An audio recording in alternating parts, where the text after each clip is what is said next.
నమస్తే, welcome to think Andhra. నేను మీ మాణిక్.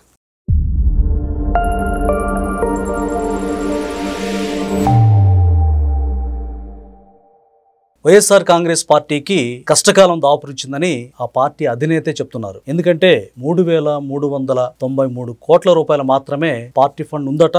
ఆ పార్టీ ఫండ్ కూడా ఇప్పుడు ఆయన తీసేసుకున్నారు అనేటువంటి సమాచారం ఉంది. ప్రస్తుతం నిరుపేదరికంలో మేము కొట్టుమిట్టాడుతున్నాము అనే ప్రకటన అయితే ఆ పార్టీ చేస్తా ఉంది. ఏ నాయకులు అంటే ఏ నియోజకవర్గానికి చెందినటువంటి ఇన్ఛార్జీలు కావచ్చు, నాయకులు కావచ్చు, ఏ పార్టీ కార్యక్రమాలు అయినప్పటికీ కూడా అంటే వైఎస్ఆర్ కాంగ్రెస్ పార్టీ కార్యకలాపాలు ఆ ప్రాంతానికి సంబంధించిన నాయకులే చేసుకోవాలి, ఖర్చు పెట్టుకోవాలి. అంతేగాని పార్టీ నుంచి ఎలాంటి ఫండింగ్ గానీ సహాయ సహకారాలు ఉండవు అని చెప్తున్నారు. ఇదే విషయంపై మనతో మాట్లాడడానికి గరికపాటి రాజేష్ గారు ఉన్నారు. వారిని అడిగి అసలు ఎందుకు పార్టీ ఫండ్ అకౌంట్ లో నుంచి మాయమైంది, ఆ విషయాలు మొత్తం కూడా తెలుసుకునే ప్రయత్నం చేద్దాం. రాజేష్ గారు నమస్కారం. నమస్తే.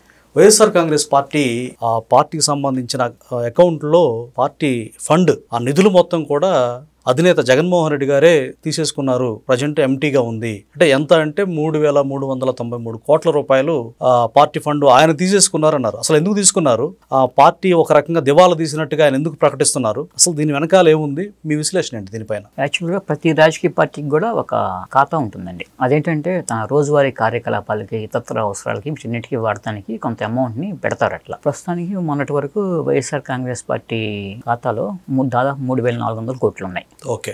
అయితే తాజాగా నిన్న మనకు తెలిసిన విషయం ఏంటంటే అది ఆ అకౌంట్ ఖాళీ అయింది. ఈ అకౌంట్ని ఆ పార్టీ అధినేత వేరు మార్గాల ద్వారా ఎక్కడికి పంపించారు ఏంటనేది ప్రజలు ఓకే, అందరూ కూడా ఆ పార్టీ నాయకులు కూడా అదే అంటున్నారు. అయితే ఒకసారిగా ఇట్లా మొత్తం సిచ్యువేషన్ మొత్తం మారిపోయింది. ఎందుకంటే ఎటువైపు నుంచి ఎప్పుడు లిక్కర్ స్కామ్ వచ్చి నన్ను అరెస్ట్ చేస్తారో అనే ఒక టెన్షన్లో ఆయన ఉన్నాడు. ఓకే. పార్టీ ఉంటుందా లేదా, పార్టీని వేరే వాళ్ళు ఎవరైనా లాక్కుంటారేమో అనే ఇంకో ఆలోచన మరోవైపు. అంటే ఆయన మెంటల్ గా ఫిక్స్ అయ్యారా? నన్ను అరెస్ట్ చేస్తారు, నేను ఇక ప్రస్తుతానికి సమాజంలో ఉండను, జైల్లో ఉంటారనే క్లారిటీ ఆయనకు వచ్చిందంటారా? బాగా బ్రహ్మాండమైన క్లారిటీ వచ్చి ఆయన నిన్న స్టేట్మెంట్ ఇచ్చారుగా, నేను విజయవాడలోనే ఉన్నాను, కావాలంటే మీరు అరెస్ట్ చేసుకోండి అన్నారు. అంటే పైకి ఏంటంటే అది మేకపోతు గాంభీర్యం అంటారు. అట్లా ఉంటూ లోపల మాత్రం ఆ టెన్షన్ అట్లానే ఉంటుంది. అంటే పార్టీ నాయకులకి, కార్యకర్తలకి తను ఒక సింహంలాగా కనపడటానికి దాన్ని మేకపోతు గాంభీర్యం అంటారు. అట్లా కనపడటానికి ఆ స్టేట్మెంట్ ఇచ్చారు. ఈ తీరా చూస్తే తర్వాత ఆ టెన్షన్ ఒకవైపు ఉంది, పార్టీ ఎవరు లాక్కుంటారు ఏంటనేది ఇంకోవైపు ఉంది. ఇప్పుడు ఒకవేళ ఏదన్నా జైలుకి వెళ్తే మళ్ళీ పార్టీ నడపడానికి కూడా ఎవరు లేరు. అది కాక మెయిన్ అసలు పార్టీ ఖాతాలో డబ్బులు లేవు. ఇప్పుడు ఒక రకంగా నిరుపేద పార్టీ లాగా మిగిలింది. అంటే ఇప్పుడు దేశంలోనే ఆయన నిరుపేదగా అంటే అంతే కదా, అకౌంట్ లో డబ్బులు లేవు, పార్టీ రన్ చేసేటువంటి స్టామినా లేదు. ఇప్పుడు నాయకులు, కార్యకర్తలకు కూడా ఏదైనా ప్రోగ్రామ్స్ జరిగితే కనుక మీరే చేసుకోండి, ఖర్చు మీరే అని చెప్పేసి చెప్పేశారు కదా. అయితే ఒక్కసారిగా మొన్నటి దాకా ఆసియాలోనే అత్యంత ధనవంతుడిలో 6వ స్థానంలో నిలిచిన వైఎస్ జగన్మోహన్ రెడ్డి ఒక్కసారిగా ఒక కటిక పేదరికంలోకి జారిపోయారు. తాడేపల్లి ప్యాలెస్ లో ఇప్పుడు ఆయన పూరి గుడిసెలోనే నివసిస్తున్నట్ట. ప్యాలెస్ పూరి గుడిసె? ఇప్పుడు అది ప్యాలెస్ కాదండి, అయిపోయింది, పూరి గుడిసె అయిపోయింది. ఎందుకంటే ఎప్పుడైతే ఆ ఖాతాలో నుంచి ఆ 3,400 కోట్లు వెళ్ళిపోయినాయో అప్పటితో అయిపోయింది. అతనికి ఇప్పుడు ఏమి పాల్పోని పరిస్థితి. అసలు మనకి ఇతన్ని ఇప్పుడు ఎవరు ఆదుకుంటారు, ఈ పార్టీని ముందరికి ఎవరు నడుపుతారు అనేది ఒక పెద్ద టెన్షన్ గా మారింది. సరే, అట్లయితే వైఎస్ జగన్మోహన్ రెడ్డి క్లోజ్ గా ఉన్నాళ్ళు చాలా మంది ఉన్నారండి. వాళ్ళకి ఒకసారి మనము ఫోన్ చేద్దాం. ఫోన్ చేసి ఇట్లా జగన్మోహన్ రెడ్డి ఇట్లా మొత్తం ఇదైపోయింది, పార్టీ ఖాతాలో డబ్బులు మొత్తం వేరే వైపు మళ్లించేశారు, నిరుపేద పార్టీ అని చెప్పేసి ఆయన స్వయంగా ప్రకటించారు. జగన్మోహన్ రెడ్డికి గత 5 సంవత్సరాలు ఎంతో క్లోజ్ గా చాలా మంది ఉన్నారు కదా. మరి ఇటువంటి సమయంలో కష్టకాలంలో పార్టీని ఆదుకోవాల్సిన బాధ్యత వాళ్ళ మీద ఉంటుంది కదా. అంటే మనం అంతర్జాతీయ కార్యదర్శికి ఏమన్నా చేస్తే ఎలా ఉంటుంది అంటే సీమరాజాకి ఎందుకంటే ఆయన ఇంటర్నేషనల్ వైడ్ గా పార్టీ కార్యకలాపాలు ఆయనకి అవగాహన ఉంటుంది, చైతన్యం ఉంటుంది. అయితే ఈ కొంతమంది దగ్గరగా ఉన్నాళ్ళు, మిథున్ రెడ్డి ఇట్లాంటి వాళ్ళు, విజయసాయి రెడ్డి వీళ్ళంతా ఉన్నారు, జార్జి రెడ్డి, అనిల్ రెడ్డి, వీళ్ళ పెద్దనాన్న, ఇట్లా వీళ్ళంతా ఉన్నారండి. వీళ్ళలో ఎవరు ఏదన్నా ఆదుకుంటారా లేదా సాయం చేస్తారా ఏంటనేది ఒకసారి ఫోన్ చేద్దాం. ఫస్ట్ మనం ఎవరికి ఫోన్ చేద్దాం? మిథున్ రెడ్డికి చేయండి, ఎందుకంటే ఆయన గట్టిగా ముడుపులు, కర్త కర్మ క్రియ, లిక్కర్ స్కామ్ లో బాగా హాట్ టాపిక్ అయింది. ఓకే అట్లయితే రాజంపేట ఎంపీ పెద్దిరెడ్డి మిథున్ రెడ్డి కొట్టండి. హలో, నేను రాజేష్ అండి. మిథున్ రెడ్డి గారు వాళ్ళ పియ్య అండి. ఒకసారి ఇస్తారా, మాట్లాడతారా? మిథున్ రెడ్డి గారు నమస్తే. యాక్చువల్గా ఇప్పుడు నిన్న మీరు చూశారు కదా, పార్టీ అధినేత వైఎస్ జగన్మోహన్ రెడ్డి ఇచ్చిన స్టేట్మెంటు. పార్టీ ఖాతాలో డబ్బులు లేవు, పార్టీ నిరుపేదగా మారింది, ఆయన బెంగళూరు వెళ్ళాలన్నా కూడా ఖర్చులకు డబ్బులు లేవు, మరి ఏం చేయాలో అర్థం కావట్లేదు, పరిస్థితి ఏంటి, పార్టీని ఎట్లా నడపాలి, ఎందుకంటే మొన్న లిక్కర్ స్కామ్లో అందరూ మీరు కలిసి చేస్తున్నారు కాబట్టి ఏదన్నా అవకాశం ఉందా ఏంటి అనేది ఒకసారి అడుగుదామని చెప్పి చేశానండి. ఓకే, సరే అట్లే, ఓకే అండి, సరే. ఎవరన్నారండి? మిథున్ రెడ్డి ఏమంటున్నారంటే నేను ఏపీ హైకోర్టు కన్నా ఢిల్లీ సుప్రీంకోర్టుకు ఆ చుట్టూ తిరగటం సరిపోతుంది నాకు, వాళ్ళు బెయిల్ అవుట్లేదు, వీళ్ళు ఎప్పుడు అరెస్ట్ చేస్తారని చెప్పేసి నేను బిక్కిక్కుమంటూ ఉంటున్నాను. ఇప్పుడు మళ్ళీ వైఎస్ జగన్మోహన్ రెడ్డి పార్టీ ఫండ్లు ఇట్లాంటివన్నీ ఇప్పుడు తర్వాత చూసుకుందాంలే అని అన్నాడు. అంటే చూడండి ఇప్పుడు జగన్నాథం లాగా మాట్లాడుతున్నారా? ఇప్పుడు చూసారా, ఇప్పుడు అంతా కలిసి స్కామ్ చేసుకున్నారు. ఇప్పుడు ఫోన్ పార్టీ కష్టకాలంలో ఉంది, మరి జగన్ స్వయంగా స్టేట్మెంట్ ఇచ్చారంటే పార్టీ లేదు ఏం లేదు, మేమే లాక్కోలేక పీక్కోలేక రాస్తున్నాం అని చెప్పేసి ఆయన స్వయంగా చెప్పేశారు. అంటే ఆయన అంత కంగారు పడడానికి తడబాటు కారణం సుప్రీంకోర్టు తీవ్ర ఆగ్రహం వ్యక్తం చేయటము ప్లస్ ఇంకోటి కూడా ఉందండి. వీళ్ళకేమి మళ్ళీ పార్టీ కష్టకాలంలో ఉందంటే రూపాయి ఖర్చు పెట్టే ఆలోచన నాకేం కనపడలే వీళ్ళకి. ఎందుకని అంటారు? డబ్బే, తమ్ముడే పేకాటే. అట్లానే డబ్బే డబ్బు వీళ్ళ దగ్గరకు వచ్చినప్పుడు వీళ్ళ డబ్బే కదా, వాళ్ళు చేయరు కదా. దాంతో ఎనఫ్. అది ఇప్పుడు జగన్మోహన్ రెడ్డికి మిథున్ రెడ్డి మనస్తత్వం గురించి పూర్తిగా అర్థమైంది. అయితే నాకు ఇంకో డౌట్ వచ్చింది రాజేష్ గారు. ఇప్పుడు సజ్జల భార్గవ రెడ్డి ఉన్నాడు కదా, సోషల్ మీడియా మొత్తానికి కూడా కార్యనిర్వహణ అధికారిగా ఆయన ఉన్నాడు, తన ఇన్ఛార్జిగా ఉన్నాడు సోషల్ మీడియాకి. ఆయన యొక్క భాండాగారం నుంచి దానికన్నా కూడా వాళ్ళ ఫాదర్ ఉన్నాడు కదా సజ్జల రామకృష్ణ రెడ్డి, సకల పార్టీని మొత్తం నడిపించింది అతనే కదా, అతను ఫోన్ చేద్దాం. ఆయన చేయండి ఒకసారి. హలో సజ్జల గారు, నేను రాజేష్ అండి. అదే ఇప్పుడు జగన్ గారు అనౌన్స్ చేశారు కదా, పార్టీ చాలా పేదరికంలో ఉంది, పార్టీ అమౌంట్కి సంబంధించి మొత్తం అంతా కూడా పోయింది, మొత్తం వేరు మార్గాలకు మళ్ళించారని చెప్పేసి పార్టీ నాయకులు ఆరోపిస్తున్నారు. ఏమైనా కార్యక్రమాలు చేపట్టాలన్నా కూడా మీరే పెట్టుకుని అంటున్నారు. ఇప్పుడు మరి పార్టీ కష్టకాలంలో ఉంది, జగన్ మామూలుగా బెంగళూరు వెళ్ళడానికి తాడేపల్లి రావడానికి విమాన ఛార్జీలు కూడా లేవు. మరి మీరేమన్నా ఏంటి అది మీ నుంచి తోడ్పాటు పార్టీ నడపడానికి ఏమైనా ఉందా? ఓకే, ఆ మాట చెప్పమంటారా?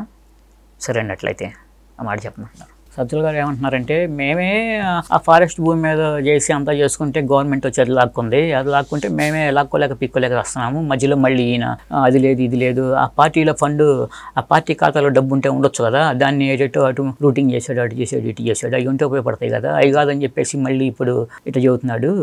వైఎస్ జగన్మోహన్ రెడ్డి ఆత్మగా వ్యవహరించిన సకల శాఖ మంత్రి సజ్జల రామకృష్ణారెడ్డి అన్న మాట ఇది. చూడండి, ఏది మేమే అక్కడ దక్కోలేక పీక్కోలేక వస్తున్నాము. ఇది అంత బలమైందండి, ఎట్లా మారిపోయింది చూడండి రోజులు. ఒకప్పుడు సకల శాఖ మంత్రిగా ఆయన సస్యశ్యామలంగా పార్టీని అసలు ఆదేశించాడు. ఆయన ఒక రకంగా షాడో సీఎం గా మెలిగిన వ్యక్తి ఈ రోజు ఇంత గందరగోళం. రామకృష్ణారెడ్డి ఇదే మాట అన్నాడు, మిథున్ రెడ్డి అదే మాట అన్నాడు, రేపు పుత్రరత్నం విజయసాయి భార్గవ రెడ్డి అంటే వాళ్ళ నాన్న చేసినాయి భార్గవ రెడ్డి, వాళ్ళ నాన్న మాట కాదండగా, కాబట్టి మనం చేయడం కూడా అనవసరం. పెద్ద విజయసాయి రెడ్డి ఉన్నాడు, మరి లాస్ట్ అండ్ ఫైనల్ గా విజయసాయి రెడ్డికి ఫోన్ చేసి తర్వాత ఫైనల్ గా ఒకసారి మనం వాళ్ళ అమ్మ చెల్లికి ఫోన్ చేద్దాం. ఓకే రైట్, ఇప్పుడు విజయసాయి రెడ్డికి చేద్దాం.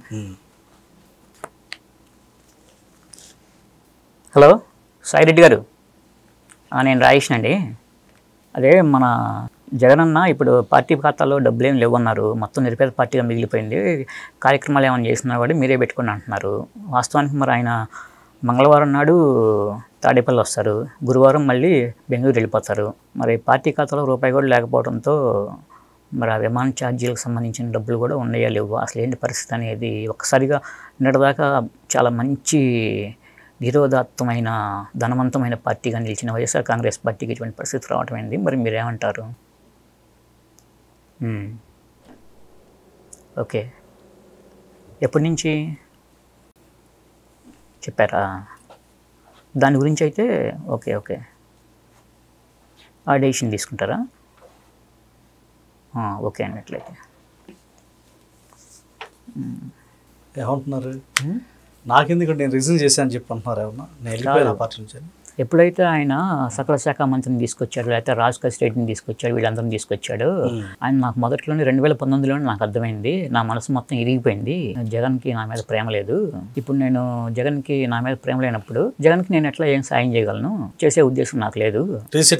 ఆయనకి ఎట్లా మనసు ఇరిగిపోయిందో ఆ మాట కూడా అన్నాడు. అసలు ఆయనకి ఎట్లయితే నా మీద మనసు ఇరిగిపోయిందో నాకు కూడా ఆయన మీద అట్లానే మనసు ఇరిగిపోయింది. నేను చేసేది ఏం లేదు, ఆయన పార్టీని ఆయన నడుపుకుంటారో లేకపోతే ఇంకేమన్నా అందుట్లో కలుపుకుంటారో మాకు సంబంధం లేదు, వాళ్ళ ఇష్టం వాళ్ళదే అని చెప్పేసి అన్నారు. అంటే ఆయనతో కలిసి వ్యవహరించారు ఎన్నో 3 తరాలుగా ఆ కుటుంబానికి. ఆయన కూడా చివరికి చేతులు ఎత్తేసి ఆయన ఏంటండి వాళ్ళ తల్లి గారు వాళ్ళ చెల్లి ఉన్నారు కదా, ఒకసారి వాళ్ళకి కూడా చేస్తే ఇద్దరు ఒక చోటే ఉంటారండి. షర్మిల గారికి ఒకసారి ఇద్దరితో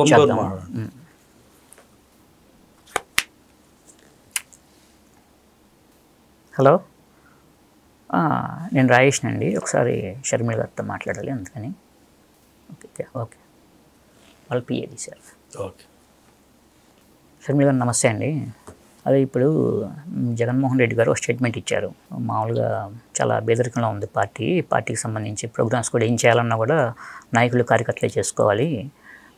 పార్టీ ఖాతాలో ఉన్న అమౌంట్ కూడా వేరు మార్గాల ద్వారా ఆయన మళ్లించేశారు అని చెప్పేసి తెలిసింది. పరిస్థితి మరి పార్టీని పోయినసారంటే ఓదార్పు యాత్ర అప్పుడు మీరు బాగా పార్టీని నడిపారు ఆయన జైలుకి వెళ్ళినప్పుడు. మరి ఈసారి అటువంటి పరిస్థితి ఉందా, లేకపోతే అసలు ఆ పార్టీకి కార్యకర్తలు నాయకులతో మీటింగ్ ఏర్పాటు చేస్తే టీ బిస్కెట్లు ఇచ్చే పరిస్థితి కూడా ఉందా లేదా అనేది కూడా డౌట్ వస్తుంది ఇప్పుడు అందరికీ కూడా. అందుకని చెప్పేసి ఒకసారి మీతో మాట్లాడదాం. అట్లనే ఎందుకంటే మీతో పాటు విజయం గారు కూడా ఉంటారు కాబట్టి ఓ డెసిషన్ తీసుకుంటారు మీరు అని చెప్పేసి చేసామండి. అడగండి.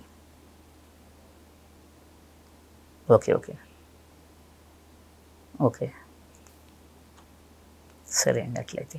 Okay right. థ్యాంక్ యూ అండి. ఏమన్నారు వీళ్ళు ఏమన్నారంటే మనం సాయిరెడ్డికి చేసాం, మిథున్ రెడ్డికి చేసాం, సజ్జలకు చేసాం, అంటే మెయిన్ కీ రోల్ పోషించిన వీళ్ళకే చేసాం. ఇప్పుడు ఇంకా చెవిరెడ్డి భాస్కర్ రెడ్డి, పెద్దిరెడ్డి రామచంద్ర ఇట్లాంటి వాళ్ళు కూడా అందరూ ఉన్నారు. ఇక ఎవరికి ఫోన్ చేసినా వాళ్ళందరి దగ్గర నుంచి కూడా ఒకే రకమైన సమాధానం వస్తుంది మనకు స్పష్టమైంది. ఇప్పుడు ఫైనల్గా మనం షర్మిల గారికి చేసాం. పక్కనే విజయం గారు కూడా ఉన్నారంటే మాట్లాడారు. ఏమంటున్నారంటే షర్మిల గారు సరే అయిందేదో అయిపోయింది అని అనవసరం, పార్టీని నడుపుకోలేకపోతున్నాను అని చెప్పేసి ఆయన అంటున్నాడు.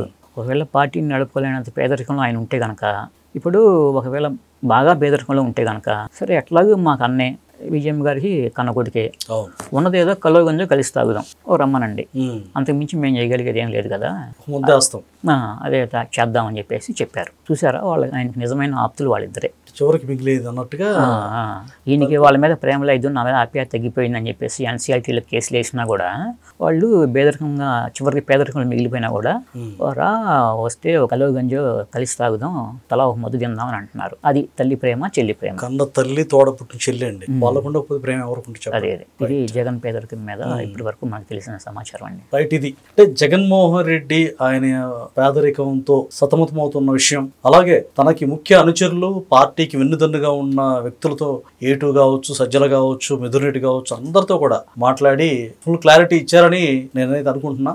ఇది ఈరోజు టాపిక్. మరొక అంశంతో మళ్ళీ మీ ముందుకు వస్తాం. అప్పటి వరకు సెలవు. నమస్తే.